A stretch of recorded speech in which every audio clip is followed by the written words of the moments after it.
আশা করি সবাই খুব ভালো এবং সুস্থ আছো। তোমরা ক্লাস 11-এ উঠে গেছো। আজ থেকে তোমাদের ভূগোলে ক্লাস শুরু হচ্ছে। আজকে আমরা তোমাদের ভূগোলের দ্বিতীয় অধ্যায়টা পড়ব, যেখানে রয়েছে পৃথিবীর উৎপত্তি সংক্রান্ত বিভিন্ন মতবাদ।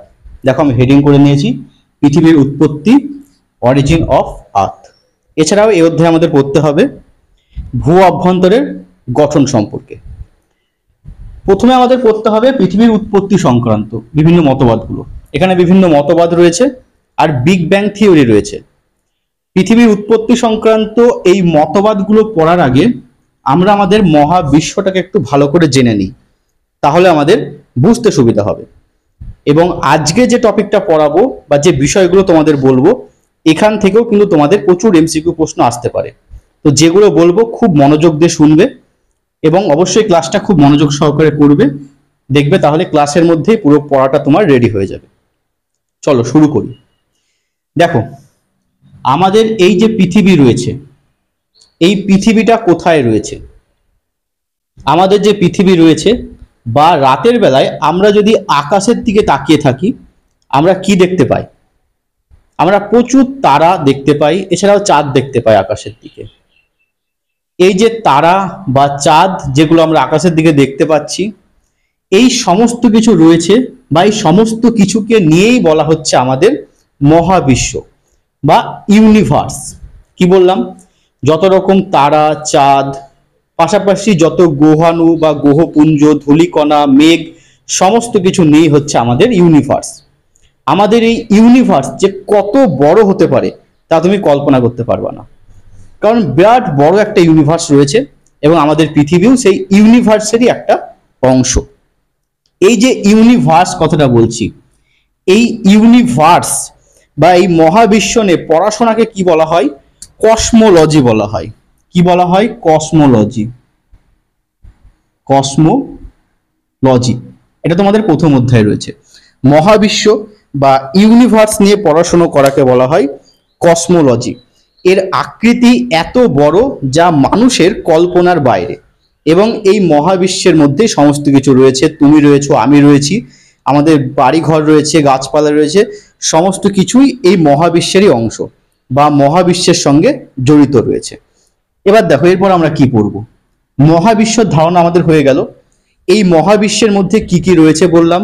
বিভিন্ন গ্রহ রয়েছে, নক্ষত্র রয়েছে, নক্ষত্রপুঞ্জ রয়েছে, উপগ্রহ রয়েছে, বিভিন্ন ধূলিকণা, মেঘ, এছাড়াও উল্কাপিণ্ড রয়েছে, নেবুলা রয়েছে, সমস্ত কিছুই এই মহাবিশ্বের অন্তর্গত। এরপরে আমরা যেটা পড়ব সেটা হচ্ছে জ্যোতিষ্ক। জ্যোতিষ্ক জিনিসটা কি?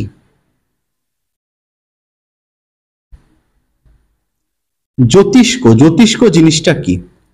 জ্যোতিষ্ক হলো, আমরা রাতের বেলায় যদি আকাশের দিকে তাকিয়ে থাকি, দেখবে কিছু জিনিস মিটমিট করে আলো দিচ্ছে। এই যে যেগুলোর আকাশের দিকে আমরা তাকালে আলো দেখতে পাই, সেই আলোগুলোকে বলা হয় কিন্তু জ্যোতিষ্ক। কি বললাম? আমরা যদি আকাশের দিকে তাকিয়ে থাকি, আকাশের দিকে তাকালে দেখবে রাতের বেলায় কিছু জিনিস মিটমিট করে আলো দিচ্ছে এবং দেখে মনে হচ্ছে সেগুলো চলনশীল। এই মিটমিট করে আলো দেওয়া বস্তুগুলোকেই বলা হচ্ছে জ্যোতিষ্ক। জ্যোতিষ্কর মধ্যে কি কি থাকতে পারে? স্টার থাকতে পারে। জ্যোতিষ্কর মধ্যে কি থাকতে পারে? স্টার থাকতে পারে, গ্রহ থাকতে পারে, গ্রহাণু থাকতে পারে, ধূমকেতু থাকতে পারে, বিভিন্ন গ্যাস থাকতে পারে, সমস্ত কিছুই জ্যোতিষ্কর মধ্যে থাকতে পারে।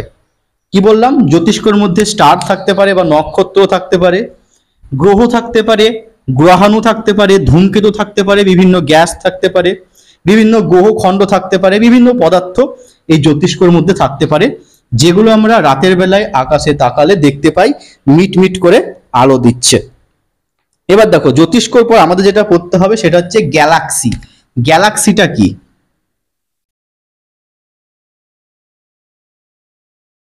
আমাদের পড়তে হবে গ্যালাক্সি। গ্যালাক্সিটা কি? গ্যালাক্সির আগে আমরা আরো একটা জিনিস দেখে নিই, সেটা হচ্ছে নক্ষত্র বা স্টার কি।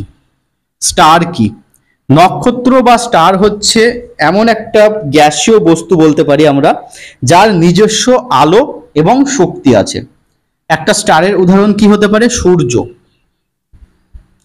সূর্য একটা স্টার বা নক্ষত্র হতে পারে যার নিজস্ব আলো আছে এবং নিজস্ব শক্তি আছে, এবং যাকে কেন্দ্র করে বিভিন্ন গ্রহ বা গ্রহাণুগুলো পাক খাচ্ছে বা পরিক্রমণ করছে, তাকেই বলা হয় কিন্তু স্টার বা নক্ষত্র। এরকম প্রচুর নক্ষত্র রয়েছে। এই নক্ষত্রগুলো বা প্রচুর নক্ষত্রকে একসঙ্গে কি বলা হয়? একসঙ্গে বলা হয় নক্ষত্র মণ্ডল। অনেক নক্ষত্রকে একসঙ্গে বলা হয় নক্ষত্র মণ্ডল। অনেকগুলো নক্ষত্রকে একসঙ্গে কি বলা হয়? অনেকগুলো নক্ষত্রকে একসঙ্গে বলা হয় নক্ষত্র মণ্ডল। তাহলে গ্যালাক্সি কি?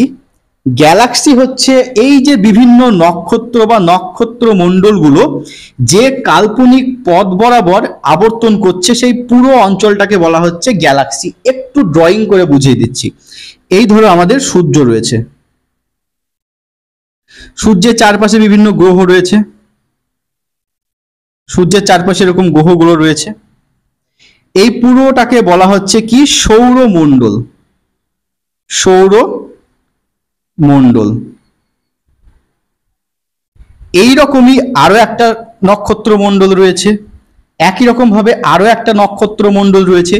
এরকম যখন নক্ষত্র মণ্ডলগুলো একটা নির্দিষ্ট পথে আবর্তন করছে বা পরিক্রমণ করছে, একটা নির্দিষ্ট পথ বরাবর ঘুরছে, তখন সেটাকে বলা হচ্ছে গ্যালাক্সি। এই পুরো নক্ষত্রগুলোকে একসঙ্গে বলা হচ্ছে গ্যালাক্সি। বোঝা গেছে?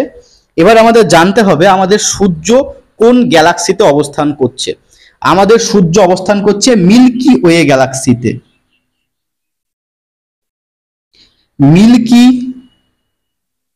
মিল্কি ওয়ে গ্যালাক্সিতে সূর্য অবস্থান করছে। আমাদের সূর্য কোন গ্যালাক্সিতে অবস্থান করছে? মিল্কি ওয়ে গ্যালাক্সিতে আমাদের সূর্য অবস্থান করছে। আচ্ছা, এবার একটা জানতে হবে আমাদের মিল্কি ওয়ে গ্যালাক্সিতে সূর্য অবস্থান করছে, মিল্কি ওয়ে বাদে কাছের গ্যালাক্সি কোনটা রয়েছে? মিল্কি ওয়ে বাদে বা মিল্কি ওয়ে সব থেকে কাছের গ্যালাক্সি কি রয়েছে? সেই গ্যালাক্সির নাম হচ্ছে অ্যান্ড্রোমেডা।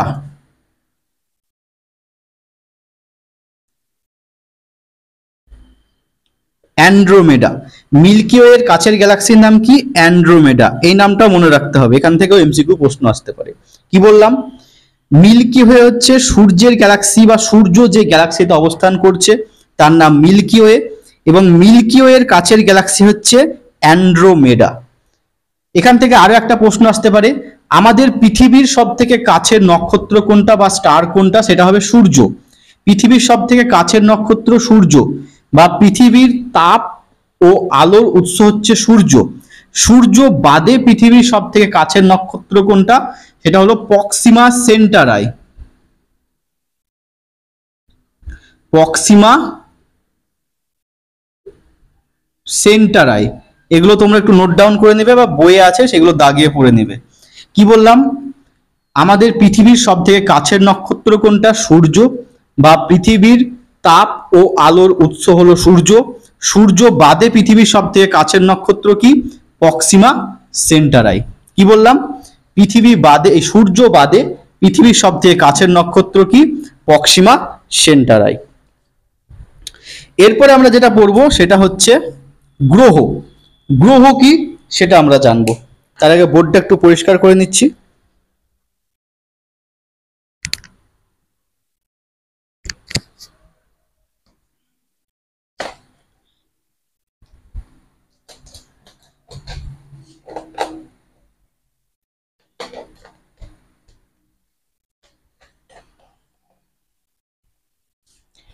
দেখো গ্রহ কি, হেডিং করো গ্রহ।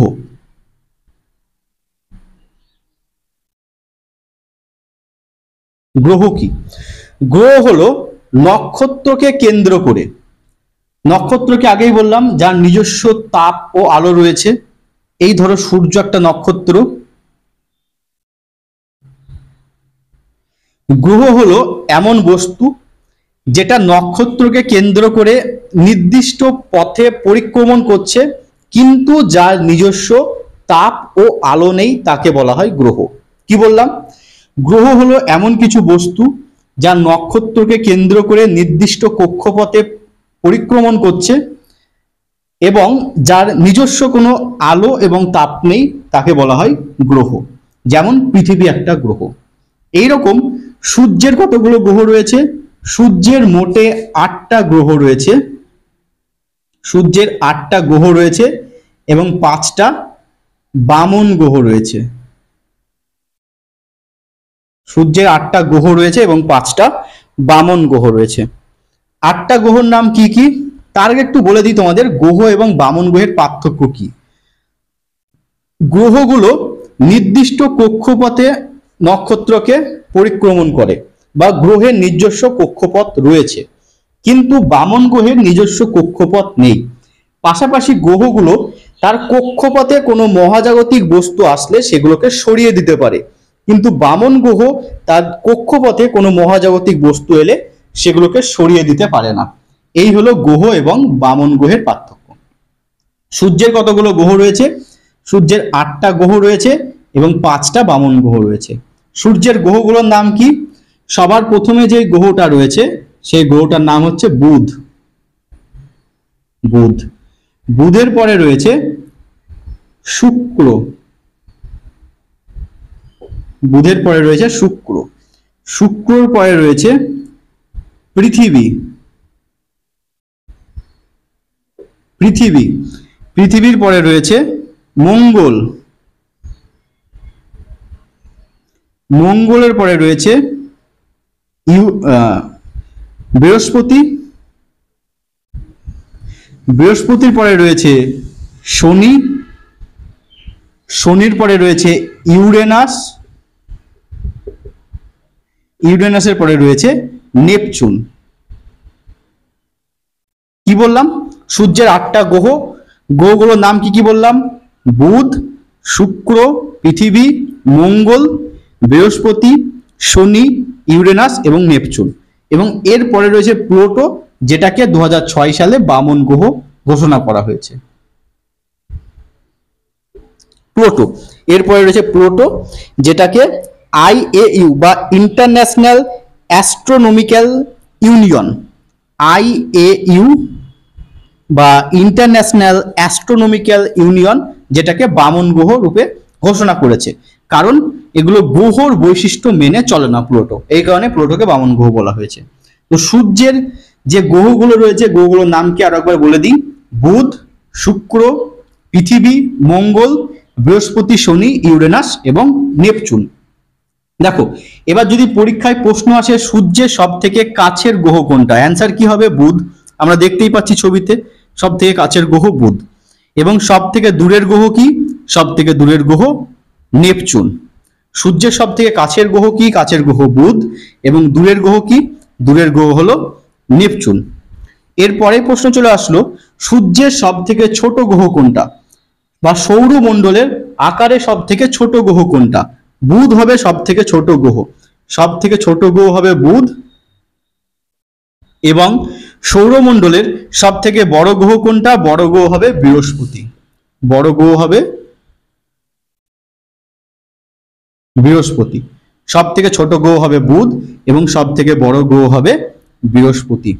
সব থেকে ভারী গ্রহ কোনটা? সব থেকে ভারী গ্রহ হবে কিন্তু বৃহস্পতি। সব থেকে ভারী গ্রহ হবে বৃহস্পতি। নেক্সট যে প্রশ্নটা আসতে পারে, সব থেকে উষ্ণতম গ্রহ কোনটা? উত্তর কি হবে? শুক্র। সব থেকে উষ্ণতম গ্রহ হলো শুক্র। কোন গ্রহে প্রাণের সৃষ্টি হয়েছে? প্রাণের সৃষ্টি হয়েছে পৃথিবীতে। পৃথিবীতে প্রাণের সৃষ্টি হয়েছে। পাশাপাশি আসবে সব থেকে শীতল গ্রহ কোনটা? অ্যান্সার কি হবে? নেপচুন। সব থেকে শীতল গ্রহ নেপচুন। এই কটা প্রশ্ন তোমাদের মনে রাখতে হবে। কি বললাম? সব থেকে কাছের গ্রহ বুধ এবং সব থেকে দূরের গ্রহ নেপচুন। সব থেকে কাছের গ্রহ বুধ, সব থেকে দূরের গ্রহ নেপচুন। সব থেকে ছোট গ্রহ বুধ, সব থেকে বড় গ্রহ বৃহস্পতি। এছাড়াও সব থেকে ভারী গ্রহ কি হবে? সব থেকে ভারী গ্রহ হবে বৃহস্পতি। উষ্ণতম গ্রহ কোনটা? উষ্ণতম গ্রহ হবে শুক্র। কোন গ্রহে প্রাণের সৃষ্টি হয়েছে? প্রাণের সৃষ্টি হয়েছে পৃথিবীতে। পাশাপাশি প্রশ্ন আসতে পারে কোনটা শীতল গ্রহ সব থেকে? সব থেকে শীতল গ্রহ কি বললাম? নেপচুন। নেপচুন হলো সব থেকে শীতল গ্রহ। পৃথিবীর যমজ গ্রহ কোনটা? এটাও পরীক্ষায় আসতে পারে, লিখে নাও। শুক্র। পৃথিবীর যমজ গ্রহ হলো শুক্র। কি বললাম? পৃথিবীর যমজ গ্রহ কোনটা? পৃথিবীর যমজ গ্রহ হলো শুক্র। এটাও তোমরা লিখে নাও। পাশাপাশি তোমাদের পরীক্ষায় প্রশ্ন আসতে পারে তোমার মহাকাশ থেকে পৃথিবীকে কোন রঙের দেখায়? এটাও আসতে পারে, লিখে নাও নীল রঙের দেখায়। মহাকাশ থেকে পৃথিবীকে নীল রঙের দেখায়। কি বললাম? মহাকাশ থেকে পৃথিবীকে নীল রঙের দেখায়। লাল রঙের দেখায় কোন গ্রহকে? মঙ্গলকে। মঙ্গলকে দেখায় লাল রঙের। মহাকাশ থেকে পৃথিবীকে দেখায় নীল রঙের, মঙ্গলকে দেখায় লাল রঙের। পাশাপাশি তোমাদের আরো একটা প্রশ্ন লিখে নাও, সেটা হলো সবুজ রঙের কোন গ্রহকে দেখায়? সবুজ, মহাকাশ থেকে সবুজ রঙের কোন গ্রহকে দেখায়? অ্যান্সার হবে ইউরেনাস।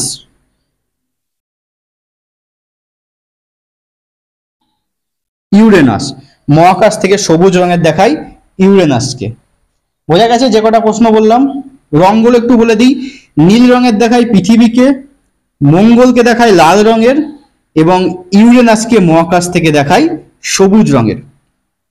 এবার দেখো, প্রথম যে চারটে গ্রহ রয়েছে বুধ, শুক্র, পৃথিবী এবং মঙ্গল, প্রথম যে চারটে গ্রহ রয়েছে বুধ, শুক্র, পৃথিবী এবং মঙ্গল, এই চারটেকে বলা হয় সৌরমণ্ডলের অন্তস্থ গ্রহ বা ভেতরের গ্রহ বলতে পারি। কি বললাম? অন্তস্থ গ্রহ বা ভেতরের গ্রহ বা টেরিস্ট্রিয়াল প্ল্যানেট। কি বললাম? Terrestrial planet. কারণ কি? কারণ এই গ্রহগুলো কঠিন পদার্থ দ্বারা তৈরি, কঠিন পদার্থ দ্বারা তৈরি। এবং এর পরের যে চারটে গ্রহ রয়েছে বৃহস্পতি, শনি, ইউরেনাস এবং নেপচুন, বৃহস্পতি, শনি, ইউরেনাস এবং নেপচুন, এইগুলোকে বলা হয় বহিস্থ গ্রহ বা বাইরের গ্রহ বা জোভিয়ান প্ল্যানেট বা জোভিয়ান প্ল্যানেট। কারণ এই গ্রহগুলো গ্যাসীয় পদার্থ দ্বারা তৈরি। প্রথমে যে চারটে গ্রহ রয়েছে বুধ, শুক্র, পৃথিবী এবং মঙ্গল, এইগুলোকে বলা হয় অন্তস্থ গ্রহ বা ভেতরের গ্রহ বা টেরিস্ট্রিয়াল প্ল্যানেট। কারণ এই গ্রহগুলো কঠিন পদার্থ দ্বারা তৈরি। এবং এর পরে যে চারটে গ্রহ রয়েছে বৃহস্পতি, শনি, ইউরেনাস এবং নেপচুন, এইগুলোকে বলা হয় বাইরের গ্রহ বা বহিস্থ গ্রহ বা জোভিয়ান প্ল্যানেট। কারণ এই গ্রহগুলো গ্যাসীয় পদার্থ দ্বারা তৈরি। গ্রহ পড়া কমপ্লিট। এবার আমরা পড়ব স্যাটেলাইট বা উপগ্রহ। স্যাটেলাইট বা উপগ্রহ। উপগ্রহ জিনিসটা কি? উপগ্রহ হলো যারা গ্রহের চারিদিকে আবর্তন করে বা পরিক্রমণ করে, তাদের উপগ্রহ বলা হয়। কি বললাম? যারা গ্রহের চারিদিকে পরিক্রমণ করে তাদেরকে উপগ্রহ বলা হয়। এদেরও নিজস্ব কোনো তাপ বা আলো নেই, এরা নক্ষত্রের আলোয় আলোকিত হয়। এবার আমাদের যে গ্রহগুলো রয়েছে সৌরমণ্ডলে, এই গ্রহগুলোর মধ্যে বুধ এবং শুক্র যার কোনো উপগ্রহ নেই। কি বললাম? বুধ এবং শুক্র যার কোনো উপগ্রহ নেই। পৃথিবীর একটি মাত্র উপগ্রহ আমরা সবাই জানি, সেটা হচ্ছে চাঁদ। পৃথিবীর একটি মাত্র উপগ্রহ যেটা হলো চাঁদ। এবং মঙ্গলের দুটো উপগ্রহ ফিবস আর ডিমোস। মঙ্গলের দুটো উপগ্রহ ফিবস আর ডিমোস। এছাড়াও বৃহস্পতির রয়েছে প্রচুর উপগ্রহ, 700টা উপগ্রহ রয়েছে বৃহস্পতির, এবং শনিরও প্রচুর উপগ্রহ রয়েছে। সবগুলো উপগ্রহের নাম জানা আমাদের দরকার নেই। আমাদের যেটা জানতে হবে সব থেকে বড় উপগ্রহ কোনটা। সব থেকে বড় উপগ্রহ হলো গ্যানিমিড। সব থেকে বড় উপগ্রহ হলো গ্যানিমিড। এই গ্যানিমিড নামটা মনে রাখতে হবে। গ্যানিমিড কার উপগ্রহ? গ্যানিমিড বৃহস্পতির উপগ্রহ। বোঝা গেছে? আমাদের পৃথিবীর একটি মাত্র উপগ্রহ চাঁদ, এবং সব থেকে বৃহত্তম উপগ্রহ সেটা হলো গ্যানিমিড, বা সৌরমণ্ডলের সব থেকে বৃহত্তম উপগ্রহ হলো গ্যানিমিড, এবং গ্যানিমিড হলো বৃহস্পতির একটা উপগ্রহ। বোঝা গেছে যেটুকু বললাম? এবার আমরা যেটা পড়বো সেটা হলো গ্রহপুঞ্জ। কি বললাম? গ্রহপুঞ্জ। গ্রহপুঞ্জটা কি? মঙ্গল এবং বৃহস্পতি, মঙ্গল এবং বৃহস্পতির মাঝে বেশ কিছু পদার্থ রয়েছে। মঙ্গল এবং বৃহস্পতির মাঝে বেশ কিছু ক্ষুদ্র ক্ষুদ্র পদার্থ রয়েছে বা ক্ষুদ্র ক্ষুদ্র গ্রহকণা রয়েছে, যেগুলো একভাবে সারিবদ্ধভাবে অবস্থান করছে, এবং এই পদার্থগুলো সূর্যকে পরিক্রমণ করছে। এই পদার্থগুলোকে বলা হয় গ্রহপুঞ্জ। কোথায় অবস্থান করছে? মঙ্গল এবং বৃহস্পতির মাঝে অবস্থান করছে। কোথায় অবস্থান করছে এটা মনে রাখবে, মঙ্গল এবং বৃহস্পতির মাঝে এগুলো অবস্থান করছে। আচ্ছা, আর একটা কোশ্চেন তোমাদের মিস চলে গেছে মিল্কি ওয়ে গ্যালাক্সি থেকে। মিল্কি মিল্কি ওয়ে আমাদের সৌরমণ্ডল কোন গ্যালাক্সিতে অবস্থান করছে? মিল্কি ওয়ে গ্যালাক্সিতে। এখান থেকে আরো একটা প্রশ্ন লিখে নাও, এই মিল্কি ওয়ে গ্যালাক্সির সব থেকে উজ্জ্বলতম নক্ষত্রমণ্ডল কোনটা? মিল্কি ওয়ে গ্যালাক্সির সব থেকে উজ্জ্বলতম নক্ষত্র বা স্টার কোনটা? সেটা হবে সাইরাস। সেটা কি হবে? সাইরাস। সাইরাসকে আমরা বলে থাকি ডগ স্টার। সাইরাস বা ডগ স্টার, এটা একটু লিখে নাও। মিল্কি ওয়ে গ্যালাক্সির উজ্জ্বলতম নক্ষত্র হলো সাইরাস বা ডগ স্টার।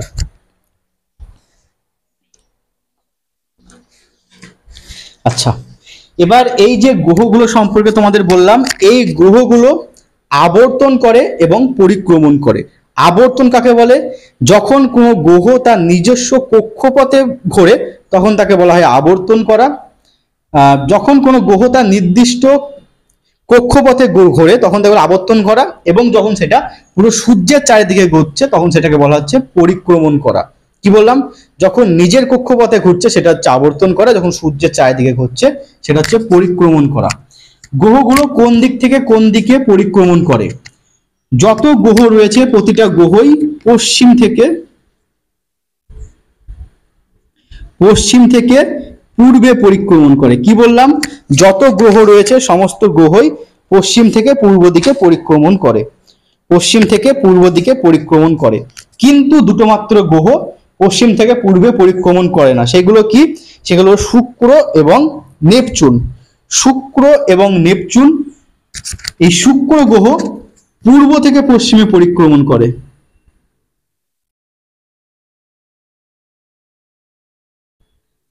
পূর্ব থেকে পশ্চিমে পরিক্রমণ করে।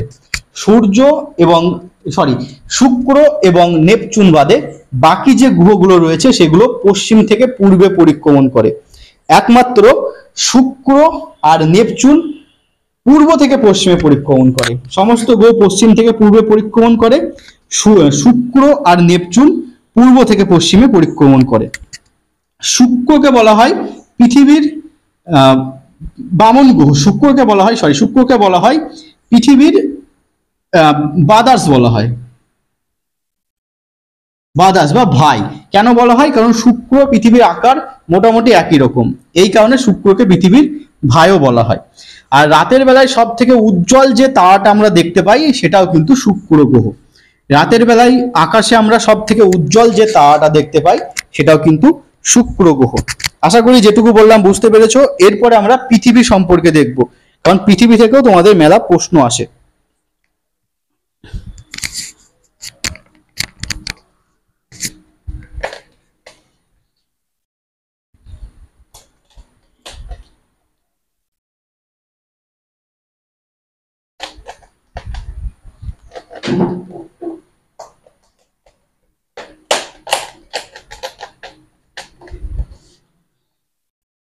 দেখো, এবার আমরা আলোচনা করব পৃথিবী।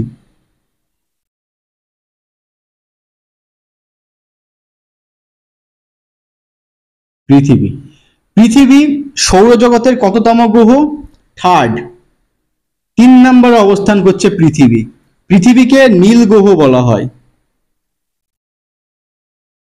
এবং একমাত্র সৌরজগতে পৃথিবীতে প্রাণের সৃষ্টি হয়েছে। পৃথিবীতে একমাত্র প্রাণের সৃষ্টি হয়েছে। পৃথিবী নিজের অক্ষের চারিদিকে ঘুরতে কত সময় লাগে? 23 ঘন্টা 56 মিনিট, 23 ঘন্টা 56 মিনিট 4 সেকেন্ড। এই 23 ঘন্টা 56 মিনিট 4 সেকেন্ডকে এক দিন বলা হয়। নিজের অক্ষের চারিদিকে ঘুরতে কত সময় লাগে? 23 ঘন্টা 56 মিনিট 4 সেকেন্ড। এই সময়টাকে বলা হয় এক দিন। এবং নিজের কক্ষপথে ঘুরতে কত সময় লাগে? 365 দিন 6 ঘন্টা, যেটাকে বলা হয় 1 বছর। 365 দিন 6 ঘন্টা, যেটাকে বলা হয় 1 বছর। এবার দেখো, পৃথিবী যেহেতু সূর্যের চারিদিকে ঘুরছে, পাশাপাশি অন্যান্য গ্রহগুলো সূর্যের চারিদিকে ঘুরছে। এবার এখান থেকে যে প্রশ্নটা পরীক্ষায় তোমাদের আসবে সেটা হলো কোন গ্রহটা সব থেকে বেশি সময় নেয় ঘুরতে, কোন গ্রহটা সব থেকে বেশি সময় নেয় বা যার পরিক্রমণ গতিবেগ সব থেকে বেশি কোন গ্রহের, কি হবে, বা কোন গ্রহের বছর হতে সব থেকে বেশি সময় লাগে, প্রশ্ন হতে পারে। তো একটা জিনিস মনে রাখবে, সব থেকে আবর্তন বেগ কম হচ্ছে বৃহস্পতি, বৃহস্পতি গ্রহের আবর্তন বেগ সব থেকে কম, বৃহস্পতির আবর্তন বেগ সব থেকে কম, বা হ্যাঁ বৃহস্পতির আবর্তনের সময়কাল সব থেকে কম। এবং আরেকটা জিনিস মনে রাখবে, শুক্রের আবর্তন সময় সব থেকে বেশি, শুক্র গ্রহের আবর্তনের সময়কাল সব থেকে বেশি, বৃহস্পতির আবর্তনের সময়কাল সব থেকে কম এবং শুক্রের আবর্তন সময়কাল সব থেকে বেশি। পাশাপাশি মনে রাখবে নেপচুনের পরিক্রমণের সময়কাল সব থেকে বেশি, কি বললাম, নেপচুনের পরিক্রমণের সময়কাল সব থেকে বেশি এবং বুধের সব থেকে কম। বুধ যেহেতু পৃথিবীর কাছে রয়েছে তাই বুধের পরিক্রমণের সময়কাল সব থেকে কম এবং সব থেকে বেশি হচ্ছে নেপচুন। আর একবার বলে দিই কি বললাম, বৃহস্পতির আবর্তনের সময়কাল সব থেকে কম, শুক্রের আবর্তন সময়কাল সব থেকে বেশি এবং বুধের পরিক্রমণ সময়কাল সব থেকে কম, নেপচুনের পরিক্রমণ সময়কাল সব থেকে বেশি। পৃথিবীর আবর্তনের সময় কত লাগে, 23 ঘন্টা 56 মিনিট 4 সেকেন্ড, যাকে আমরা এক দিন বলে থাকি, এবং পৃথিবীর পরিক্রমণের সময় কত লাগে, 365 দিন 6 ঘন্টা, যাকে আমরা এক বছর বলে থাকি। এবং পৃথিবীরই প্রায় সমান আবর্তন সময় লাগে, পৃথিবীর প্রায় সমান আবর্তন সময় লাগে মঙ্গল গ্রহের, এটাও মনে রাখবে, পৃথিবীর প্রায় সমান আবর্তন সময় নেয় মঙ্গল গ্রহ। এবার আমরা পৃথিবী সম্পর্কে কিছু জিনিস জানবো।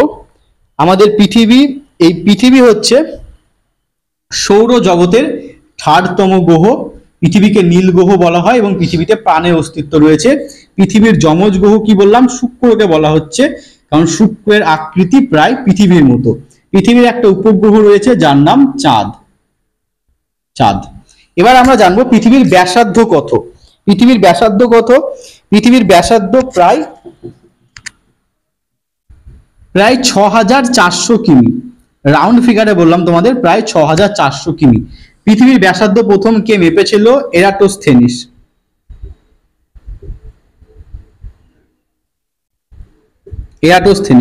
পৃথিবীর ব্যাসার্ধ কত, প্রায় 6400 কিমি। পৃথিবীর ব্যাসার্ধ প্রথম কে পরিমাপ করে, পৃথিবীর ব্যাসার্ধ প্রথম পরিমাপ করেছিল এরাটোস্থেনিস। এরপর আমরা দেখব পৃথিবীর ওজন কত। পৃথিবীর ওজন কত, পৃথিবীর ওজন কত, 5.97 ইন্টু 10⁻24 কোটি কেজি, 5.97 ইন্টু 10⁻24, 5.97 ইন্টু 10⁻24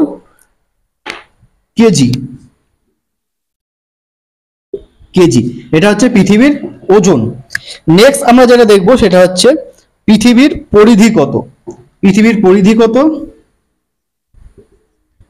প্রায় 40,000 কিমি।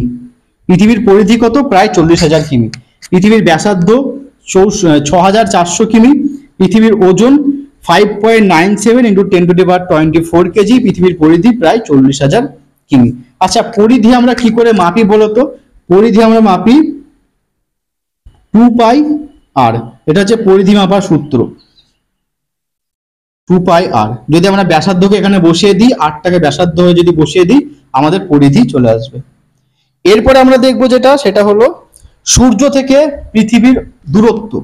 সূর্য থেকে পৃথিবী কতটা দূরে অবস্থান করছে। সূর্য থেকে পৃথিবীর দূরত্ব বছরে দুবার দুরকম হয়। কখনো হয় 15 কোটি